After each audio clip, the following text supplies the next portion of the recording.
Here's your WNEM TV5 News Update. Good morning, I'm Sierra Cersei. Let's take a look at the top stories we're following for you today. State police tell us they now have a suspect in custody from a Tuesday morning shooting. Police say a 31-year-old man was shot in a driveway on Ruggles Street. This was near East Genesee and Saginaw. Around 1 in the morning, he was taken to a hospital and passed away. Right now, we're waiting for arraignment details. When we get them, we'll bring them straight to you.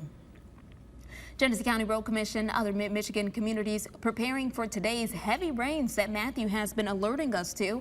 The goal is to reduce chances of flooding in your area and keep roads passable.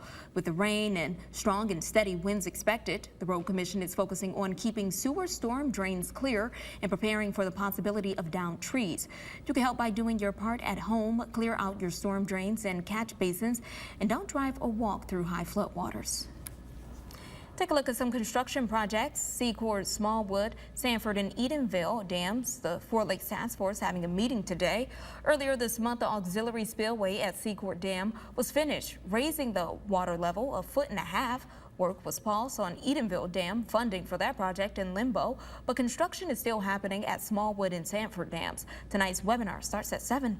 Let's take it to First Alert meteorologist Matthew Mondro for our First Alert Weather Day forecast. Thank you, Sarah. For this First Alert Weather Day today, we are tracking plenty of rainfall across mid-Michigan. More so the impacts from the rain, too. We could see several inches of rain, so that does bring some ponding potential on roadways or some standing water in low-lying areas or some fields. That's, again, why we have the First Alert Weather Day today. Flood watch for the Thumb, the Bay region, and anywhere south of there. There's also a flood advisory for Genesee County until 10 a.m. on this Wednesday, because in Genesee County, being more of an urban area, that does mean less runoff for the rainfall. So that's where we could see some ponding on roadways a little bit easier than, say, some other areas across mid-Michigan. Could see a few breaks in the rainfall. Some dry air tries to work its way into the system early this morning, but generally, if you do see a pause this morning, don't expect it to last very long. By the afternoon, we'll still have some steady rain moving through.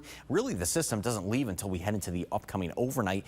By sunrise tomorrow, that's where we see most of the rain, or rather the final rain showers from the system leaving our area. 2 to 4 inches across the Thumb, the Bay region, and anywhere south of there. So that's where the highest totals are expected to be. And inside of the locally higher totals around Saginaw, Birch Run, Owasso, and Elma, 3 to even 5 inches is certainly possible too. Cooler day at only 67 degrees for the high. We have a northeasterly wind gusting to 30 miles per hour. Part of what's keeping us cool for today.